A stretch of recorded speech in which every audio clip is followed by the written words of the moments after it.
कसे आहात विद्यार्थी मित्रांनो, कसा चालू आहे अभ्यास? तर युनिव्हर्सल कोचिंग इन्स्टिट्यूटच्या डिजिटल प्लॅटफॉर्ममध्ये आपलं सर्वांचं मनापासून स्वागत आहे.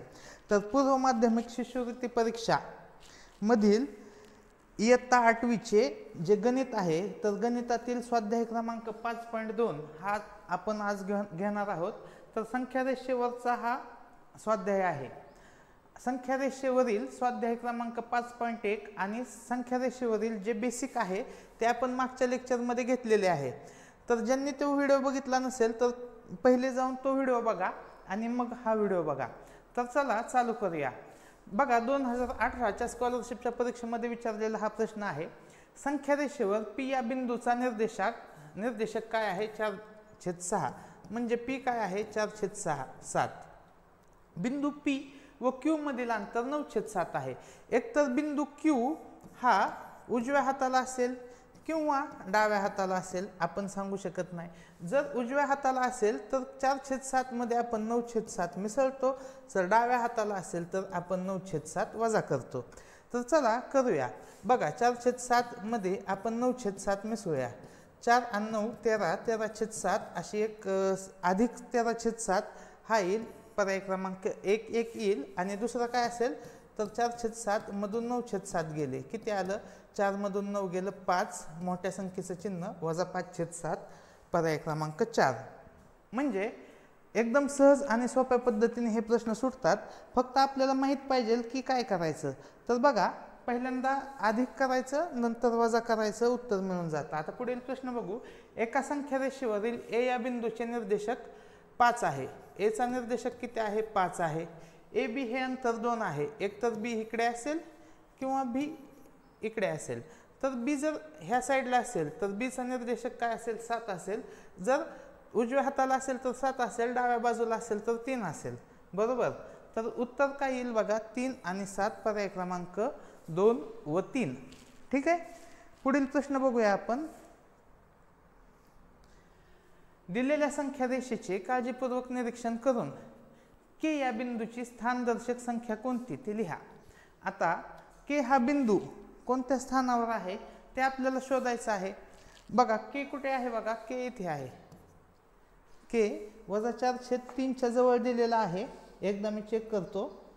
हो, वजा 4/3 जवळ आहे के. आता आपण बघूया की एका संख्या रेषेचे भाग किती केलेत. तर बघा, 1 2 3 4 5. म्हणजे 1 ते 1/3 यांचे किती भाग केलेत? 5. बरोबर. मग आता आपण ते कसं लिहू शकतोय तर ते बघूया आपण.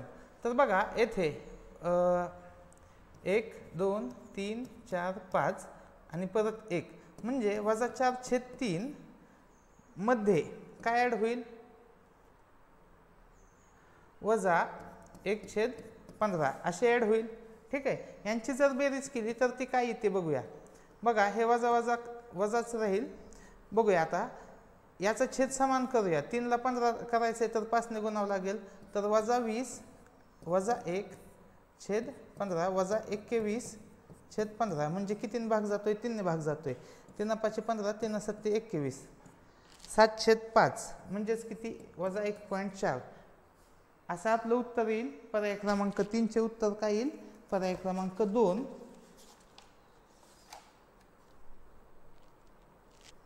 3 या प्रश्नाचे उत्तर आलं पर्याय क्रमांक 2. तर अशा पद्धतीने हे प्रश्न सोडवावे लागतात.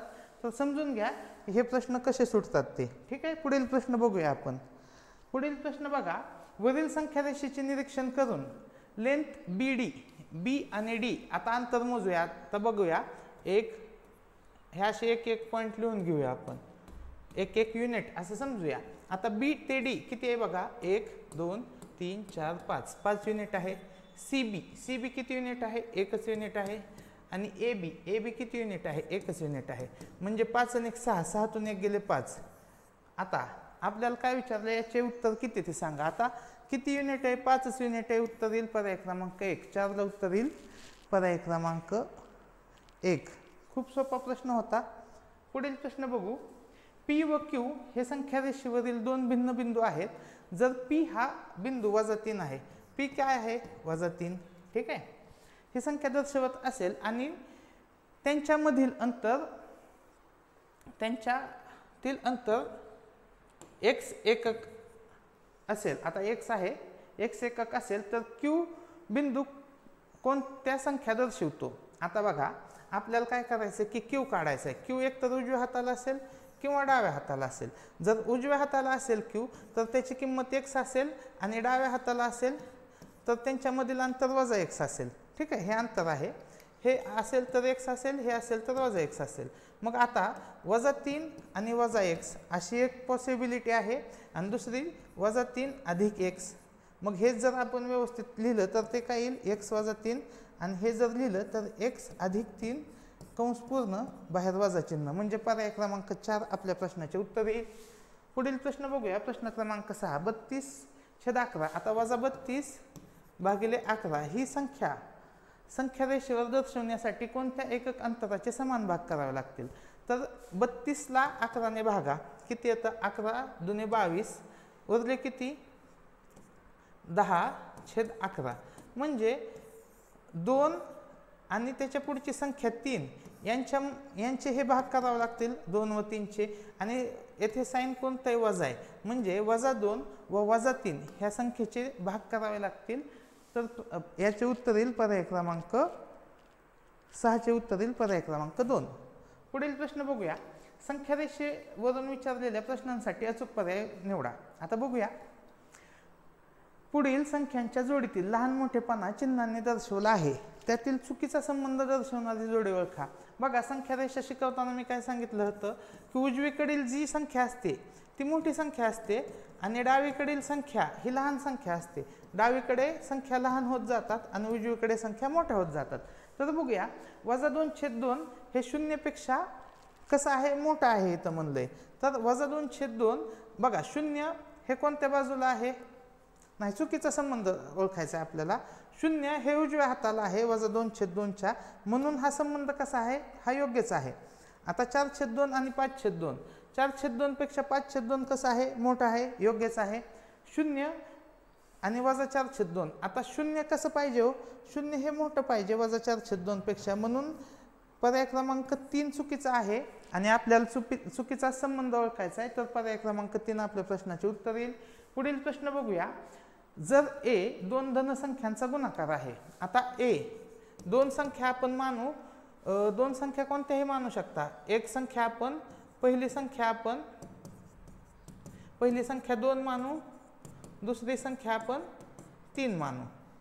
आता a 2 धन संख्यांचा, आता 2 धन संख्या म्हणजे कोणत्या असतील? 2 आणि 3 यांचा गुणाकार किती आला? 6. आता b साठी काय येईल बघा? a साठी -2 अधिक 2 आणि 3 आला. आता b साठी काय येईल? -2 -3, 2 ऋण संख्या आहेत. -2 आणि -3 चा गुणाकार काय येईल? 6 येईल, अधिक 6 होईल, वजाचा गुणाकार अधिक येतो. आता c मध्ये काय म्हणलंय? एक धन व एक ऋण संख्याचा गुणाकार. आता आपण जर 2 ला धन म्हणलं आणि 3 ला ऋण म्हणलं तरी गुणाकार -6 येईल, आणि 2 ला ऋण म्हणलं आणि 3 ला धन म्हणलं तरी गुणाकार काय येईल? -6 येईल. आणि पुढे काय म्हणलंय? ABC a अधिक b -c बरोबर किती? आता a ची किंमत किती आहे? 6, b ची किंमत किती आहे? 6, c ची किंमत किती आहे? -6, वजा काय होईल? अधिक होईल आणि उत्तर येईल 18. अधिक 18 उत्तर काय येईल? धनसंख्या पर्याय क्रमांक 1. पुढील प्रश्न बघू. पुढे दाखवलेल्या रेषेवरून एक माणूस a पासून d पर्यंत गेला. आता एकक युनिट आपण मोजूया. 1 1 1 1 1 1 1 1 असं एक युनिट आपण बघूया. माणूस कुठे गेला? a पासून d पर्यंत गेला, d पासून b पर्यंत आला, पुन्हा c पर्यंत गेला. आता a पासून c पर्यंतचे अंतर मोजायचे. किती बघा? 1 2 3 4 5, 5 घरं आहेत. आता एक घराचं अंतर किती आहे? एकाचे किती भाग केलेत? एकाचे 1 2 3 4, 4 भाग केलेत. म्हणजे एक घर किती असणार? 0.25चं. मग 5 घरं किती असणार? 0.25 गुणिले 5 किती? 1.25 युनिट एकक आपल्या प्रश्नाचे उत्तर येईल. प्रश्न क्रमांक 10. पुढील आकृतीबाबत दिलेल्या पैकी सत्यविधान कोणते आहे ते ओळखायचे आहे आपल्याला. तर बघा की संख्या रेषेवर उजव्या हाताच्या संख्या कशा असतात? तर ह्या संख्या मोठ्या असतात उजव्या हाताच्या, आणि डाव्या हाताला ज्या संख्या असतात त्या कशा बनत जातात, तर त्या लहान संख्या बनत जातात. तर आपल्याला सत्यविधान ओळखायचं आहे. आता बघा, वजा 1.21 आणि वजा 1.07. वजा 1.21 मोठं म्हणलंय म्हणून हे चुकीचं आहे, हे लहान आहे. वजा 1.39 हे मोठं आहे वजा 1.21 पेक्षा, म्हणजे हे पण विधान चुकीचं आहे. विधान 3, वजा 1.39 मोठं आहे म्हणलंय वजा 1.07च्या, हे पण चुकीचं आहे. पर्याय क्रमांक 4 योग्य येतोय, कारण की 1.07 वजा 1.07 हे मोठं आहे वजा 1.39च्या, म्हणून उत्तर आलं पर्याय क्रमांक 4. पुढील प्रश्न बघू. बघा, हा संख्या रेषेवरील शेवटचा प्रश्न असेल आणि हा प्रश्न संपल्यानंतर आपला जो पहिला घटक आहे, नैसर्गिक संख्या, पूर्ण संख्या, पूर्णांक संख्या, परिमेय संख्या, संख्या रेषा, तर हा पहिला घटक संपणार आहे आणि आपण पुढील लेक्चरमध्ये आपण बुद्धिमत्तेवरील स्वाध्याय मालिका घेऊन येत आहोत. ठीक आहे. तर पुढील लेक्चरपासून आपण बुद्धिमत्तेचा एक टॉपिक संपवू आणि बुद्धिमत्तेचा एक टॉपिक संपला की परत आपण परिमेय संख्या व त्यावरील क्रिया हा जो घटक आहे तो स्वाध्याय 2.1 त्याच्यानंतर चालू करू. तर बघूया हा शेवटचा प्रश्न. पुढील रेषेवर समान अंतरावर घेतलेल्या बिंदूपैकी काही बिंदूंनी संख्या दाखवल्या आहेत. संख्या रेषेचे निरीक्षण करून दिलेल्या प्रश्नाचा पर्याय निवडा. आता x बिंदूपासून t या बिंदूचे अंतर आता आपण युनिटमध्येच मोजतो बघा दरवेळेस. तर x पासून t पर्यंतचे 1 2 3 4 किती युनिट आहे? 4 युनिट आहे. आता एका युनिटची किंमत किती आहे बघूया आपण. बघा, येथे दिले 2 आणि हे 2.4, यांच्यामध्ये किती घर आहेत? 2 घर आहेत. म्हणजे एक युनिट किती झाला? 2.2. 0.2चा एक युनिट आहे. ठीक आहे, सहज कळतंय. तर 4 युनिटची किंमत काय होईल? 0.2 गुणिले 4, 0.8. पर्याय क्रमांक 3 आपल्या प्रश्नाचे उत्तर येईल. तर अशा पद्धतीने संख्या रेषा आणि घटक 1 आपण संपवलेला आहे. तर पुढील लेक्चरमध्ये आपण बुद्धिमत्तेवरील स्वाध्याय घेऊन येत आहोत. तर हे व्हिडिओ तुम्हाला कसे वाटतात ते मला कमेंट सेक्शनमध्ये सांगा. तुम्ही कोणत्या शाळेतून हा व्हिडिओ बघत आहात तर तेही मला कळवा. आणि व्हिडिओ आवडल्यास लाईक करा, आपला चॅनल सबस्क्राईब करा. धन्यवाद.